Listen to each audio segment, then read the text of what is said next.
So this snail shell here comes over and round the back, and at the moment that's far too hard an angle. So we'll work here and round this bit first into the whirl here at the bottom. So I'll start moving this wood as before.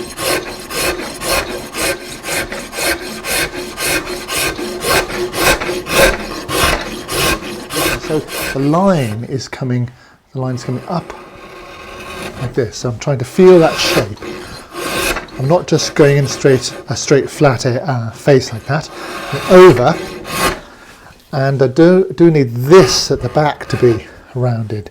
So I might well take a chisel and cut more of that off here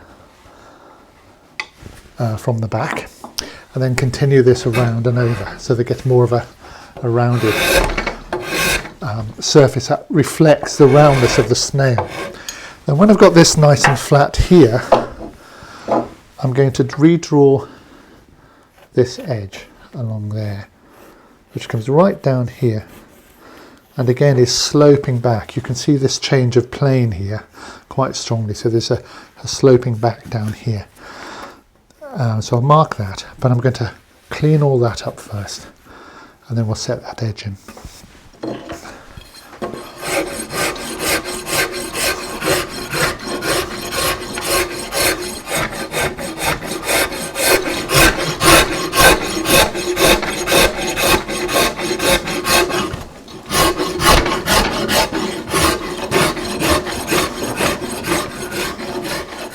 You can use your hand to make sure that's nice and smooth, passing over, and you can see here that I've let it run, the surface run up to the first big whirl here.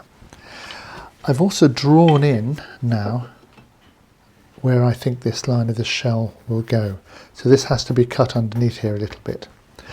Also, if we look at a shell, like I've got a real snail shell here, there's a sort of lip, an edge here. Now we're going to have to put that in along with one or two other details, so that will be altered. That won't be such a flat plane. And looking at the shell as well, you can see in side view here how actually these whirls are not like big sausages, they're actually quite flat. You can actually run almost like a straight edge between them. So what I'm going to do now is just almost like flatten these off. Look, you can see there's a paper from the original piece of wood. That's the last little bit. There's a bit here, and then that's now gone. So there it goes. So before I redraw this, I'm just going to work this up as a sort of cone towards this point where the very end is going to be.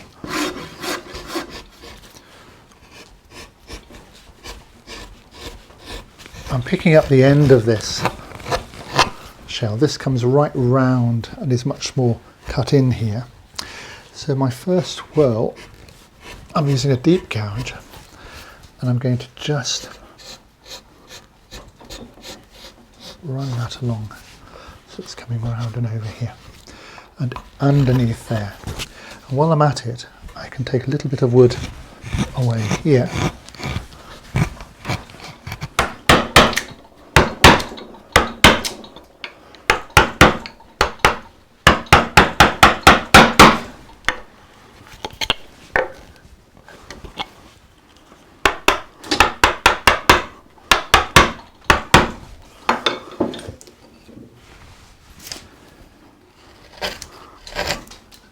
Using my V tool to get a little bit of that out there.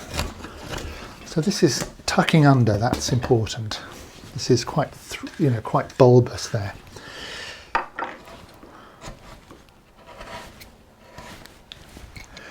So I've got this bulbous bit coming round and right at the back underneath. So it's going round the back here and being back cut, and the same with this bit of the tail.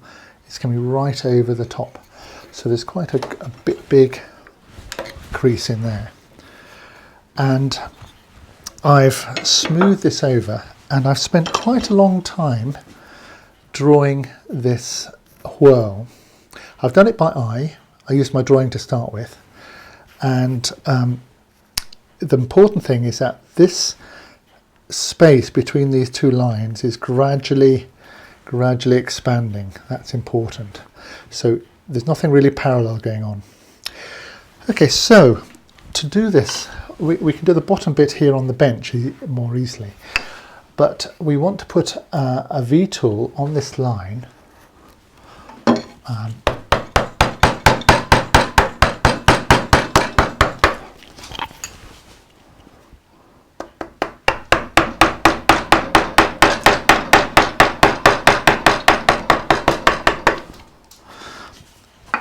And then round this over, flatten this off and round this bit over. You could use a gouge to begin with. You can take some of this off like this first, or this way. Take some of that back there. But eventually you want to separate that so there's a flat drops down to the crease and round to the next level. Come round here to about, say to about here with your V-tool, coming round, doing the same thing, cutting this line, and we'll stop there for the moment. And we can put the V-tool along here and along there, and just take away a bit of that wood here, so that we're separating off the shell.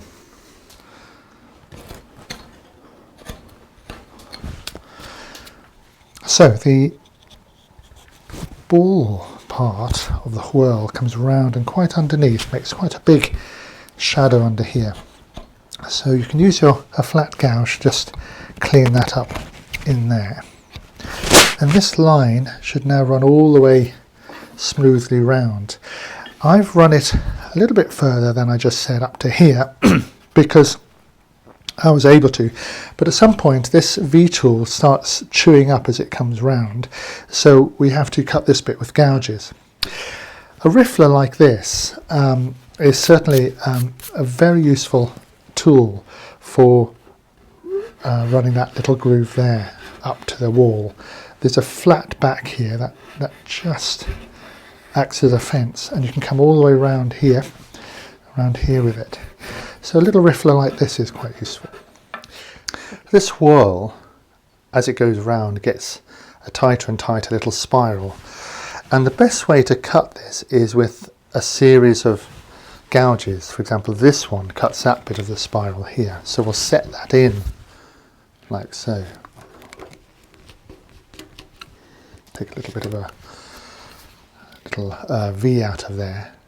And then as you come down here, you'll find that you can pull this around a little bit more, but there'll be a point at which you can't go any further. So you can swap to a different gouge, something slightly tighter, and pull that a little bit further out. Again, take a little bit out of here. And then again, there's going to be a point at which it can't come anymore. So we swap to a tighter one. Here's one. And this is where having a lot of carving tools obviously is beneficial, but you don't really need to be as accurate as this. One way of working this sort of shape is with a flat gouge like this, because you can make a flat gouge do quite a lot in the way of a turn, and then a narrower flat gouge coming around here. So that's another option. But just to carry on with our movement here, and it's sort of an interesting thing how you can make these tools to this lovely curve. I'll put this one around here, so that would be taken down. You can see it coming in there, and then finally we come to a tight little one. It'll come around here right to the end. So you can start going in or you can start going out, but you want to take a little groove around here, as I say, and then once you've gone all the way around, just round this over and make sure that you have a nice strong line in that groove here.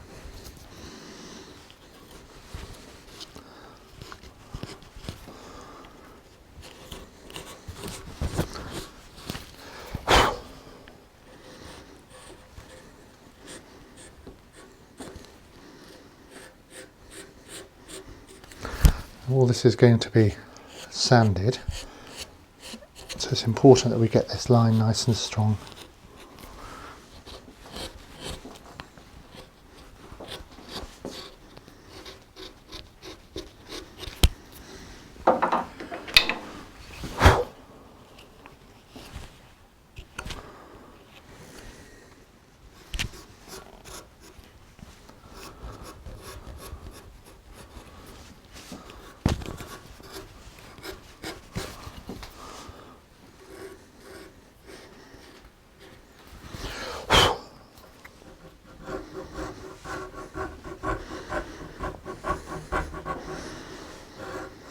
The nice thing about this riffler is it's slightly curved, you see, so it naturally wants to work its way around there in a way that the flat one doesn't. So I tend to use a flat one on the rounder, flatter surfaces like this, and then as I come to the edge, I can work this one around more. So what I'm doing here is I'm tuning those lines so that this is coming around nicely, and I'm going to step back and check it, so it might not look right from here, but remember it's to be seen not from where I'm looking, where the camera is looking, but from where the viewer is eventually looking, so I do need to go back and check that.